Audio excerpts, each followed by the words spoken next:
Women in Print Alliance is dedicated to connecting, empowering, and advancing women in the print industry. As part of Printing United Alliance, we're fostering a more inclusive future through advocacy, education, and networking opportunities that connect women across the entire industry. Join us as an individual to grow your career, expand your network, and access exclusive resources, or enroll your entire organization to show your commitment to supporting women in print. Become a member today at womeninprintalliance.org and help us shape the future of print. Welcome to Her Imprint, part of the Impressions Exchange. I'm Denise Gustafson, your host. This podcast celebrates the remarkable women who are transforming the printing industry. We'll explore their journeys, from challenges to triumphs, and share the stories that leave a lasting imprint.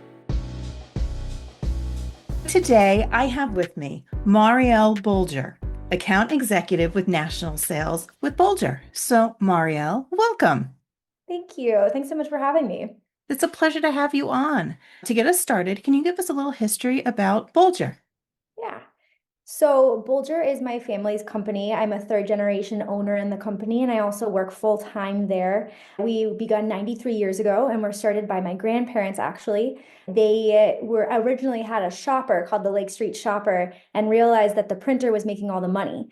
So they went out and decided to buy a printing press, which is where our story began. And then we started to sell print because we had a press. Both my grandparents were very involved in the business.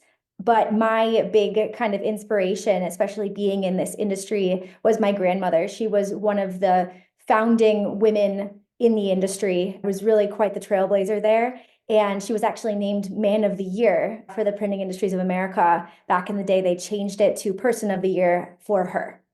That's pretty awesome. Yeah, pretty proud of it. So 93 years of family history. Yes, 93 years. So for you, is this something you wanted to do? Is this somewhere where you wanted to go, or did you have other interests? Yeah, I would say it's always been an off and on thing. I interned for the company for the first time back when I was graduating from high school. And at the time, my dream was to go into some kind of business mixed with fashion. I loved fashion and the arts. And then fast forward, and Jane McCauley, who was then our top sales rep at Bolger, one of them, had reached out to me and she wanted me to intern for her. And most of her business was based in New York, and it was all those flashy types of clients. It was fashion, it was arts, it was everything. And so I think that's what pulled me in, as I was seeing that I could both be a part of my family legacy and also do something related to my interests. And so that's when I started having interest in the company, but it was back and forth until after college. And then I decided to go for it and join the company. So now when you went to college, what did you major in? Was it something that was related to the industry, or did you really go down that fashion path? Yeah, I really did go down the fashion path, but with a more general focus. I majored in business, specifically in marketing, and I double majored in Spanish. Long story short, my mom's Hispanic and she's Cuban, and I wanted to further that. And then I minored in art, so specifically film photography. So I kind of had it all in there. And then there was a fashion scholarship fund thing that's based out of New York that was like a business study that combined fashion. So I did do that, and I was a winner for that. Oh, congratulations. Thank you. I guess I did a mixture, but I think my goal has always been to do something that would open as many paths as possible. And so I wasn't sure I'd be in the printing industry, but I knew that what I was doing wouldn't close me off from it. So now your relationship with that one person is really what propelled you forward into the industry? Was that really like your aha moment, or that moment that you really said, this is the right place for me to be? Yeah, I think it was. I think there's a lot of people that have served as really major mentors for me. My dad, most recently, has been like my biggest mentor. But I think at the time coming in, I knew my mom had been really involved in technology advancements and very there in the industry. And then my grandmother, of course. But Jane was like the one that was actively involved in the industry at the time. My mom is a fine artist now, and my grandmother passed away. And so I think watching Jane and how poised she was and what amazing relationship she had with these clients and her total kind of control over her where she was working and what she was doing. I think that is what pulled me in. I just thought she was amazing and I wanted to be just like her. Who doesn't? especially when you have such a strong figure to Mhm. follow. And I guess for you, even for any woman in the industry, to have those strong female leaders is Mhm. so instrumental in encouraging people that are just starting out that you can do this too. We've blazed the path already. It's not something new, it's not something scary, it's something that's really doable. Exactly. Exactly. I think that's totally true. Now, for you, when did you start working full time Mhm. with Bolger? Yeah, so I started working full time back in 2018. I'll be 8 years this September. So yeah, so I started working for Bolger back in 2018. That's when I came on full time with Jane. I'd interned for her years before that when I was still in college. But yeah, that's when I came in and essentially started training under her with the goal of eventually taking on her business and growing it myself. So yeah, that would be the start. So, what has motivated you in those 7-ish years to really continue to grow in print? And what really keeps you energized about the business itself, maybe the industry in general? Are there specific things that kind of really get you going? I think what I like about print is it's constantly changing. Every project is totally different and totally humbling, right? Because you can know a ton and still learn something new every day. That keeps me totally motivated and totally engaged, right? Because I have to be if I'm going to catch those little things and set something up for success. So I do like that. I'm personally energized by getting to choose the clients that I work with, and I really like them and I appreciate and respect them. And I like to think that they feel the same about me. So I think it's also the clients, it's the partnerships that energizes me. And yeah, like I said, print is always evolving and there's always more to learn. So it's not something you just get good at and that's it. There's always growth to be had. Yeah, and what I think you said was key is also talking about the partnerships, because that's something that your grandmother had, your mother had, your father had as well in the business. I'm sure your grandfather did as well. But that's what helps to build the company itself, the Mhm. industry. Everything is based on those relationships, no matter which way you look at it. Yep, I completely agree. And I think it's really important to make sure that those relationships are authentic, that you're authentically being yourself, right? And showing up. If you don't know something, that's fine. You're human. Go find the answer. But I think that's the best way to be is just show up as yourself. It's a job. You don't have to pretend to be something. And it's funny for a lot of women, that's really hard to do because they don't want to be viewed as not knowing, as weaker than maybe somebody else that could be in the role, male or female. Mhm. There's imposter syndrome. There's so many things that women deal with. Have you had any experience with that? Is that something you've been faced with as well? You come across very confident.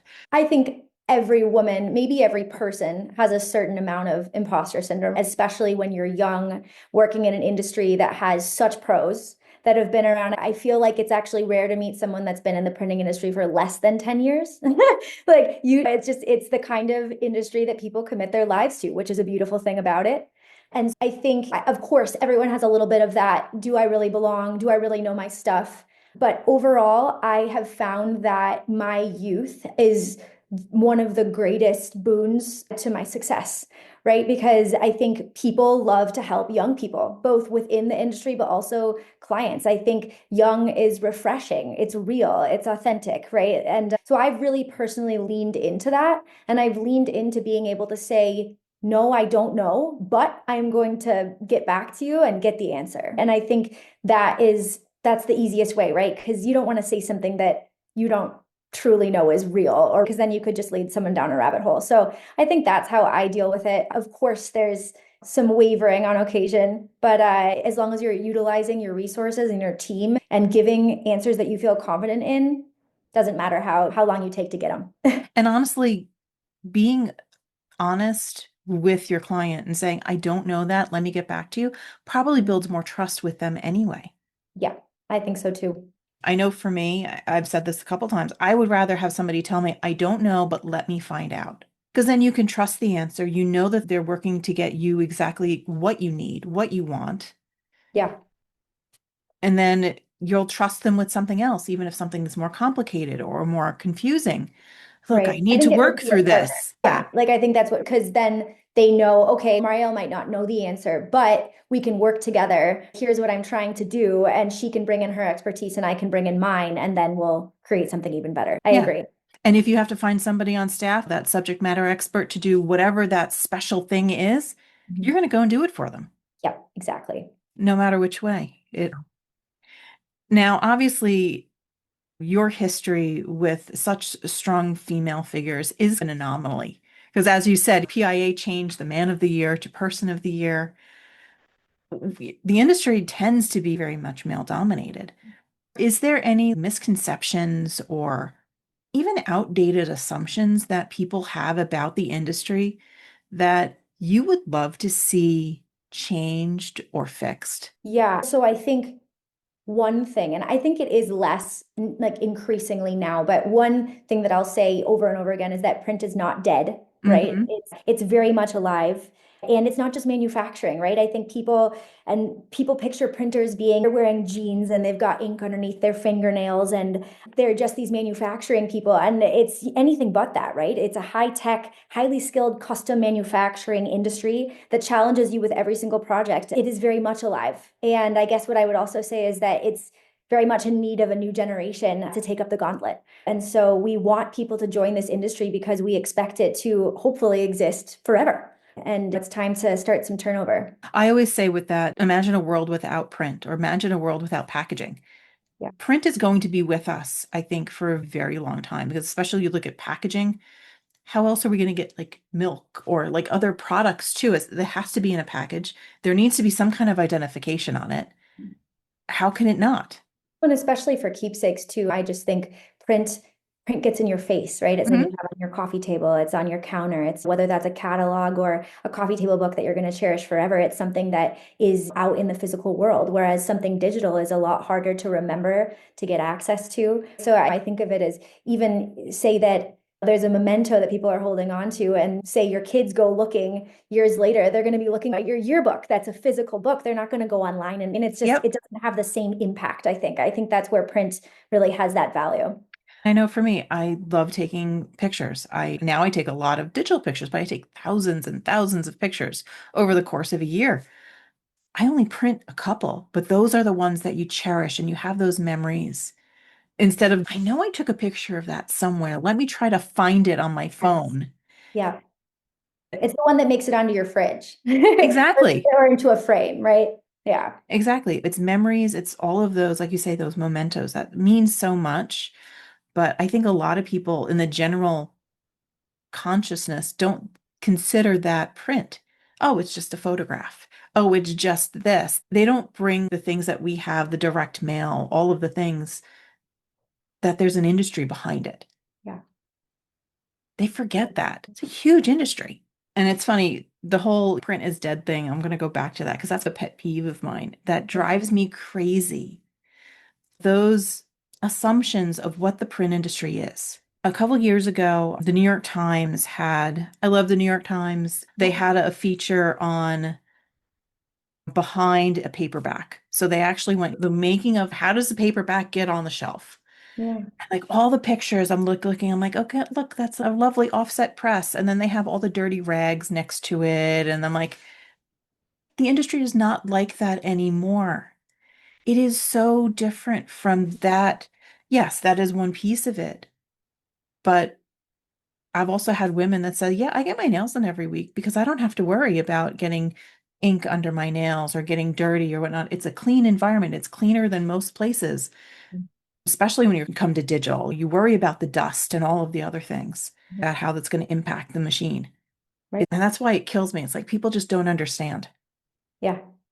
It's true. I don't think that they do. I think they picture large versions of their desktop printers, and that's not what it is. These are presses that fill a room, and they're very high tech, and they run off of computers that are completely attached to the press. If someone hasn't been in a press room before, I bet the first time that they are, it's a very shocking experience. Yeah, we're not talking about the little things that do eight and a No. half by 11s. Yeah, and then you've got those wonderful press people who have the best color eye of anyone.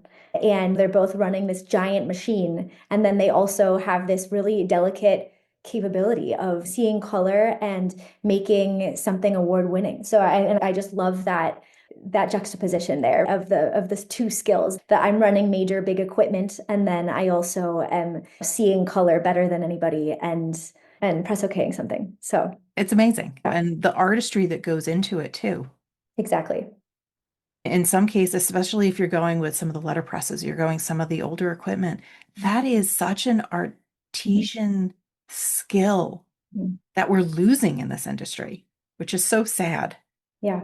I think that's why I'm so thankful to work with the types of clients that I do, because that of anyone in my company, I would say the vertical I focus on, which is it's the culture vertical. So it's the fashion, it's the luxury, it's the art, film, the schools. It still matters. Color is still key. Format is still key. We still get to do beautiful things. It does make me sad that a lot of the industry doesn't have that, but I do think as a whole, we are artisans. That's what our industry does. That's what we were trained to do. And Mhm. hopefully we'll continue to find ways to do. Yeah. So, And so you're dealing with all the foils, all the embellishments, all the things that just make print so special. yeah. And that brings in that keepsake thing as well, Yeah. that side of it. Yes. All the tactile stuff. Yeah, Oh God, yeah. exactly. Yeah. Now, a little bit about your journey. How do you continue to move forward in your journey? Are there other people that have helped to mentor you as you've moved through your roles? Yeah, I would say so. I mentioned a couple of them. My dad, Jane, my mom to an extent as well, even though she's not in the industry anymore. Elizabeth Clark was a national mentor that actually I was set up with. And so I would say those were all mentors. And I think both watching what they do and then asking them what they do has been really key, right? Coming to them with questions, regularly checking in. Here's how I'm thinking of doing it. Do you have any advice? And then adjusting from there. But a lot of it honestly has been trial by fire. What really works, or what I've found works, is having compassion, giving people the freedom to make their own mistakes, including myself, and learning from that. So, in terms of the mentors that you've had, how did that support really benefit you? Did it do something for you internally to know that you had somebody like that to support you? Yeah. So what I would say is I think a big thing was that I was always made to feel super important by my mentors. And they were always very clear that I was important because I was the next generation. And I would be the one carrying on everything that they'd learned and everything they'd done wrong and everything they'd done right. So I think that was the biggest change for me, is they made me feel important and they made me feel proud of being that next generation. I felt special. So I would say that's what the shift was for me. And then just them giving me that time. And also people internally, even people that have just been in the industry forever, same thing, giving me that time and attention and making me feel like what I am worried about or what I'm learning is real and legitimate, and giving me that space to learn it myself instead of treating me like, oh, you should know this. I Hmm. think that was everything to me as well. Yeah, it definitely is. And that very much applies to, like, we talk about allyship. Some of the folks that you are learning from are going to be men. You're not getting that mentorship maybe from women all the time. Right. How can men be better allies to those women in the industry, to those women that are coming up in the industry? I think for me, I know this was different back in the day, because I know they would start meetings in the printing industry and they'd say gentleman and Mrs. Bolger to my grandmother. And I know there was definitely like a lot of distinction there and a lot of there's a woman in here. But I would say, although at printing events, I do not see as many women as I wish that I saw, that overall I'm treated as an equal, I would say, by all of the men that I've worked with in the industry, right? And so I guess the way that I would like them to show up is just to treat me as they would anyone else that they're working with, right? That I'm a young person, first and foremost, that needs to learn the business. And I think they've done a good job of that. And I think I've been really lucky, because I'm guessing that's not the case for everyone. It's But not, unfortunately. but within my business, really people have just been there to be a resource and help me succeed, which has been integral to my success. Now, obviously, it's not all been puppies and kittens and roses along the way. You've had challenges, I'm assuming. Oh yeah, for sure. Daily. So, how do those challenges help to strengthen you in your role as a leader within the industry and within the company? Yeah, I guess I would say my primary challenge that I've really had to grow from is going from the young pipsqueak that is just minding myself and taking care of myself to helping to leading a team, right? Leading a team, I think the big change was I wasn't used to working with other people and I wasn't used to trusting them with the work that I felt was so important, right? And so I think my biggest challenge actually that I have been working very hard to overcome is that I wasn't trusting my people. And there was a lot of conflict around that because they weren't able to feel like they were owning the projects because I was all over them about it. And so that made me hard to work with. It made them hard to work with. So I really had to learn to let go and trust. And now it's made a world of difference, right? Because we're a team and I know how they work and they know how I work together. But it was definitely a long road to get there. Those soft skills are Mhm. so important. Yeah. And you don't think about that, especially if you're going through college, you're going through the courses, you're learning the job, you're learning the work, you're learning the business principles. But a lot of times they don't talk about those soft skills, about managing people, Yeah. working as a team. Those you have to learn on the job. And sometimes that can be a hard lesson to learn Yeah. when you're in the role. I think it's the hardest because, yeah, no one told me that. And it's like you just had to pay a lot of attention and be like, wow, this is really angering this person. I wonder why. And then you adjust and you're like, they responded a lot better to that. And then I think another turning point was I read Stephen Covey's book. I'm forgetting the name right now, but his most famous one. And it was saying there's a difference between gophering and stewardship. One is that you give the people that you're working with total responsibility over something and they feel like it's theirs and so they feel the responsibility to follow through, or there's gophering where you give someone something but you're so all over them about it that they never feel the ownership to get it done. Yeah. And so it's a self-fulfilling prophecy in that sense because you never let them take it and run. So I think Yeah. that was another one. That book was, I was like, oh no.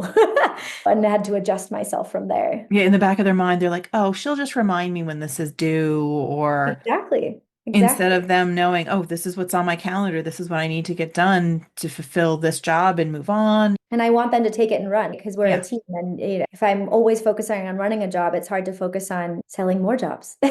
Yeah.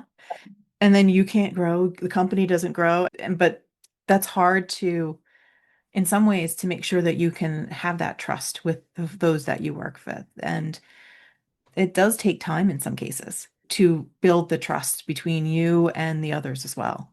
It does. And I'm so appreciative of all the people that I work with that have been along for the ride there. And we've had patience with each other. And I think we've grown a lot, but there's always somewhere more to go. Now, one of the other things that I've heard a lot from women that they talk about is their work-life balance. In many cases, it becomes really difficult, especially for women, to manage that balance. How have you been challenged with multiple roles at home, in the office? Are there things that have helped you to maintain your balance, if that is even a thing, if that's even possible, this case? Yeah, yeah. I think when I don't know how other salespeople do this, but I think for me, setting boundaries has been really important. And that doesn't mean that I don't totally respect my clients' needs and get to them what they need when they need it. But I would say overall, if you don't have balance, you can't show up as your best self. And so my goal with that, with setting boundaries, is that when I'm working, I've got my hours. I work from X to X. And then unless it's an emergency, I'm logged out and I'm being with family and my friends and recharging so I can show up as my best self to work the next day. So that's one thing, is I do set work hours unless there's a special circumstance, which of course, if there is, I'm jumping in. And then same thing with vacations, right? I completely disconnect from email, from phone. I actually leave an out of office saying I am disconnected from technology. Please reach out to these people. And I just think that's really important. And I think it's something that people feel like they can't do. And of course, I was nervous when I first started, but I really do think it works best for everyone. Everyone knows when I'm around, when I'm not. I'm very upfront about that. And I always make sure that there's someone they can reach out to if I'm not available. But that has been the game changer for me because I think if I were constantly on and getting emails at 11 p.m. and answering on the beach or something, I think it would make me struggle in this industry because you really want to be able to focus when you're focusing. Yeah. So, And I think that's where some of the guilt in some women come from because am I 100% at work when I'm at work? Am I 100% at home when I'm at home? And then for those that have been in the industry when smartphones started coming out in the early 2000s, now they have this device that they can be reached at all hours. Yes. Are you sitting at your kid's baseball game and doing email? I So know. are you really present? Exactly. Are you there? Yeah. I know. And that's what I try to avoid, right? Is I want to be totally present whenever I can with whatever I'm doing, whether that's work or then my personal life. I do hope that's the next thing that this generation is bringing to all industries, right? Is this capacity to say, hey, this is a job. It's a really important job and I really value it. But I also really value my life, my family, my balance. Let's find a way to make all of that work and make sure we all succeed. Honestly, I think COVID had a very big impact on that as well, in how we approach work and how we approach our personal life. Yeah. And the ability for some of those younger generations to put those boundaries on. Yeah. I'm Gen X. That's not a conversation that we ever had, Right. but it's something that we're having now, which benefits everyone. It does. I really think it does. I think it's so freeing to, because again, we're bringing ourselves to the table, that you can be professional and still be a human being with needs and boundaries and all of the good things that make us the best workers we can be, right? Yeah, that's what we're all aiming to be. Yes, exactly. And just some people, baby steps will get there. Yes, baby steps. And I realize that doesn't work for everybody. And maybe an email at 11 for some people is totally fine. And they answer and then go about their lives. And that's the way they want to do it. But I think everyone has to find the right fit for them and how they can best show up. So as we're wrapping up, my favorite question, and it's the one that I end all of my podcasts with, is knowing what you know now. So you have several years in the industry working it full time. You have that family history that helps to fuel you on the back end. If you were just starting out today, no knowledge of the industry and what's been going on, what advice would you give yourself? Yeah. I think the first one would be to chill out. I think I was convinced that every job was just the end of the world. I didn't know how to handle it. I was terrified. Chill out, right? Take a deep breath. It's okay if you don't answer for 5 minutes. Find activities that hone your creativity, because this is an industry of creativity. And so the more that you can get that flowing, the more successful you'll be in coming up with ideas for clients and also for your company. Trust the process. It doesn't all have to happen right now, and there is a process. Are And you sure it doesn't have to happen all right now?